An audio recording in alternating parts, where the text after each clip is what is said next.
நம்ம செய்யற வேலையில நமக்கு ஒரு பெரும் புகழ் கிடைக்கணும், பெரும் பணம் சம்பாதிக்கணும்னு நினைக்கிறது தப்பு சொல்ல முடியாது. நமக்கு நம்பிக்கை நியாயம்தான். பட் அது கிடைக்குமா கிடைக்காதுன்றது நமக்கு தெரியாது, சொல்ல முடியாது. நம்ம செய்யற வேலைக்கு அதுக்கு உண்டான இந்த பலன் கிடைக்குமான்னு சொல்ல முடியாது. பட் நான் செய்யற வேலையை சந்தோஷமா செய்யறேன், அது மகிழ்ச்சியை கொடுக்குதுன்னு அந்த ஒரு நிலையை அடைஞ்சிட்டோம்னா அதுதாங்க சக்சஸ்ஃபுல்னஸ்.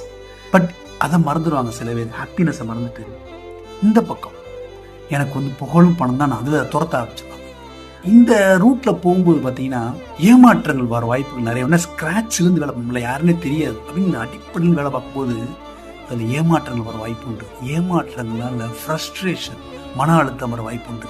மன அழுத்தத்தால ஃபெயிலியர்னால உயிர் கூட இழக்க வாய்ப்பு உண்டு. அப்படித்தான் ரீசெண்டாக பார்த்தீங்கன்னா நேற்று முந்தானத்து நாளைக்கு முன்னாடி சாண்ட் ரேச்சல், அவங்க பேர் உண்மையான பேர் சங்கரப்பிரியா, பாண்டிச்சேரி பக்கத்தில் ஏதோ ஒரு குப்பத்தை சேர்ந்தவங்க. அப்பா ஒரு கூலி தொழிலாளி, ஏழ்மையான குடும்பத்தில் தான் வந்திருக்கிறாங்க. அவங்க அப்பா இறந்துட்டாரு, அம்மாவோட வந்திருக்கிறாங்க. உழைச்சு இந்த ஃபேஷன் ஃபீல்ட்ல பிளாக் பியூட்டின்னு ஒரு இடத்த அடைஞ்சிருக்காங்க, பெரிய இடத்தையே அடைஞ்சிருக்கிறாங்க. Miss Black Queen, Miss World Black Beauty, Miss Africa இப்படின்னு நிறைய வாங்கிட்டாங்க. ஆனா ஒரு ஸ்டேஜுக்கு அப்புறம் அவங்களுக்கு இது பெரும் புகழ் அடையணும், பெரும் பணத்தை சம்பாதிச்சு கொடுக்கணும்னு சொல்லிட்டு அவங்களே சொந்தமா கடனை வாங்கி ஃபேஷன் ஷோ எடுத்துருக்காங்க. காரணம், அந்த சந்தோஷத்தை மட்டும் பார்க்காம புகழையும் பணத்தை தேடி ஓட ஆரம்பிச்சிருக்காங்க. கிடைக்கல, துரத்திட்டே இருந்திருக்காங்க. காசை பணத்தை வெளியில வட்டிக்கு வாங்கி ஃப்ரஸ்ட்ரேஷன், கடன் அதிகமாக போயிடுச்சு, மன அழுத்தம், ஃபெயிலியர், தூக்க மாத்திரை, பிபி மாத்திரை அதிகமாக போட்டு கிட்னி ஃபெயிலியர் ஆகி ஷீ டைட், இறந்து போயிட்டாங்க. ஹாப்பினஸை மட்டும் எதிர்பார்த்துருந்தாங்கன்னா இந்த பிரச்சனை வந்திருக்காது. அவங்க துரத்துனது புகழையும் பணத்தையும், அது நம்ம கையிலேயே கிடையாதுங்க.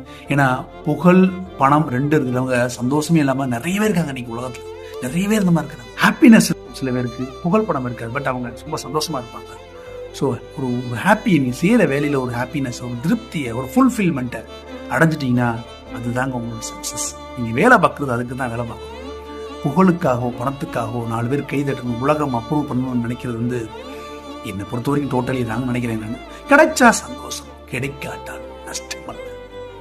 நல்ல சிந்தனை விதைப்போம், நம்பிக்கை வளர்ப்போம். அன்புடன் நம்பினா.